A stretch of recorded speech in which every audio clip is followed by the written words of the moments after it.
Halo semua, kita dari kelompok 1 akan mereview kelompok 13 yang membahas tentang terapi modalitas, TAK, terapi somatik atau SCT, dan psikofarmaka, terapi perilaku, terapi keluarga, terapi okupasi, dan terapi rehabilitasi lingkungan. Terapi modalitas di keperawatan jiwa merupakan bentuk terapi non-farmakologis yang dilakukan untuk memperbaiki dan mempertahankan sikap klien agar mampu bertahan dan bersosialisasi dengan lingkungan masyarakat sekitarnya. Adapun tujuannya yaitu menumbuhkan kesadaran terhadap salah satu perilaku pasien. Adapun tujuannya yaitu yang pertama, menimbulkan kesadaran terhadap salah satu perilaku pasien. 2. Mengurangi gejala gangguan jiwa. 3. Memperlambat kemunduran. 4. Membantu adaptasi terhadap situasi saat ini. 5. Membantu keluarga dan orang-orang yang berarti. 6. Mempengaruhi keterampilan merawat diri sendiri. 7. Meningkatkan aktivitas. 8. Meningkatkan kemandirian. Selanjutnya yaitu terapi aktivitas kelompok atau TAK. TAK ini merupakan salah satu terapi modalitas yang dilakukan perawat kepada sekelompok pasien yang mempunyai masalah keperawatan yang sama. Tujuannya ada dua. Yang pertama ada tujuan umum dan tujuan khusus. Untuk tujuan umumnya, pasien dapat meningkatkan kemampuan diri dalam mengontrol halusinasi dalam kelompok secara bertahap.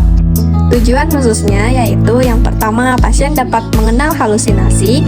2. Pasien dapat mengontrol halusinasi dengan menghardik. 3. Pasien dapat mengontrol halusinasi dengan melakukan kegiatan. 4. Pasien dapat mengontrol halusinasi dengan bercakap-cakap. 5. Pasien dapat memanfaatkan obat dengan baik. Nah, selanjutnya ada terapi somatik. Terapi somatik ini adalah terapi yang diberikan kepada pasien dengan tujuan merubah perilaku yang maladaptif menjadi perilaku yang adaptif dengan melakukan tindakan dalam bentuk perlakuan fisik.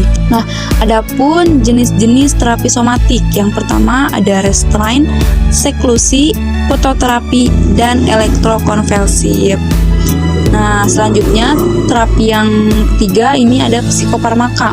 Terapi psikofarmaka adalah obat-obatan yang digunakan untuk klien dengan gangguan mental.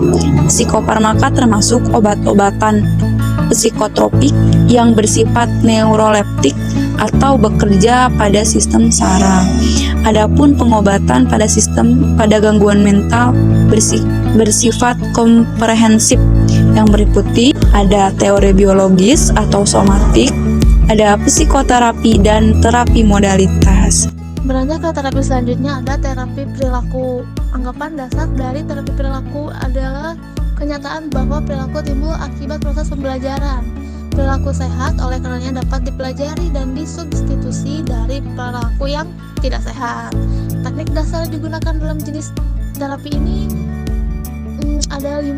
Yang pertama ada role model, conditioning operand, desensitizasi sistematis, pengendalian diri, dan yang terakhir ada terapi aversi atau relax kondisi. Nah, pada role model, yang pertama itu perawat memberikan contoh perilaku yang adaptif. Kemudian klien mempelajari melalui praktik dan meniru. Yang ketiga sering digunakan dengan conditioning dan desensitizasi. Kemudian ada conditioning operand, di mana ini adalah penguatan yang positif. Bisa berupa terapi memberi penghargaan kepada klien untuk perubahan perilaku yang positif. Selanjutnya yaitu terapi okupasi. Terapi okupasi adalah perpaduan antara seni dan ilmu pengetahuan untuk mengarahkan penderita kepada aktivitas selektif agar kesehatan dapat ditingkatkan dan dipertahankan, serta mencegah kecacatan melalui kegiatan dan kesibukan kerja, yang dimana ini adalah untuk penderita cacat mental maupun secara fisik. Nah, untuk intervensi dari okupasi ini ada 3. Yang pertama kemampuan, yang kedua keterampilan atau skill, yang ketiga ada faktor lingkungan. Nah, selanjutnya yaitu terapi rehabilitasi.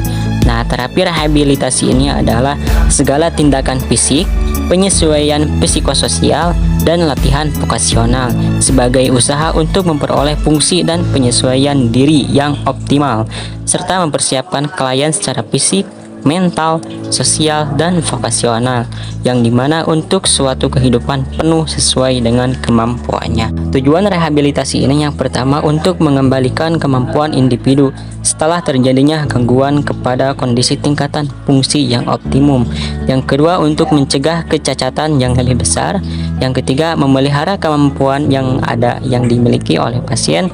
Yang keempat adalah membantu pasien untuk menggunakan kemampuannya sebisa mungkin. Nah, selanjutnya jenis-jenis kegiatan rehabilitasi ada 3. Yang pertama ada terapi okupasional, yang dimana ini adalah ilmu dan seni yang mempelajari bagaimana menggerakkan partisipasi individu melalui kegiatan-kegiatan yang bermanfaat untuk mengoreksi masalah-masalah patologi ke arah pemeliharaan dan promosi derajat kesehatan. Yang kedua, terapi edukasional, yang dimana tujuannya untuk membantu pasien untuk meningkatkan harga dirinya tidak tertinggal pelajaran karena sedang dirawat dan juga dapat beradaptasi dengan program pengobatan.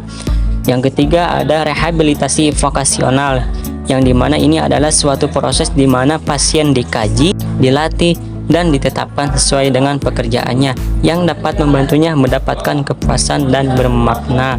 Untuk tahapan rehabilitasi pasien gangguan jiwa, yang pertama tahap persiapan, yang kedua tahap penyaluran atau penempatan, yang ketiga ada tahap pengawasan. Selanjutnya yang terakhir yaitu terapi lingkungan.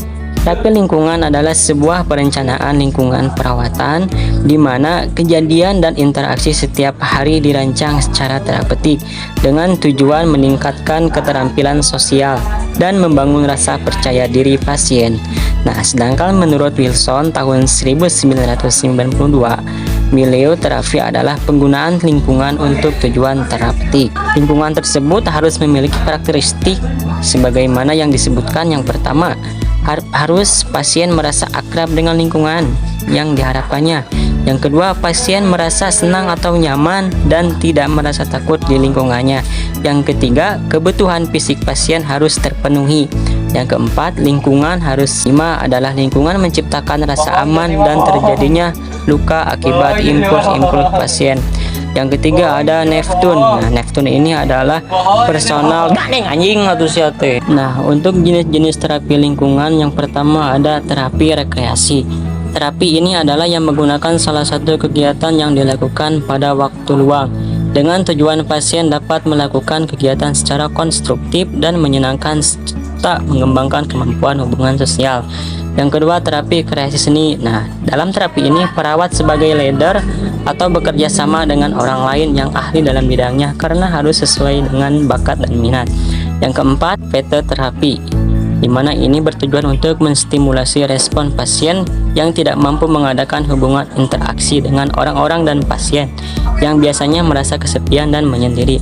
Selanjutnya yang terakhir ada pelan terapi. Ini bertujuan untuk mengajari pasien untuk memelihara segala sesuatu yang membantu hubungan yang akrab antara satu pribadi dan pribadi yang lainnya.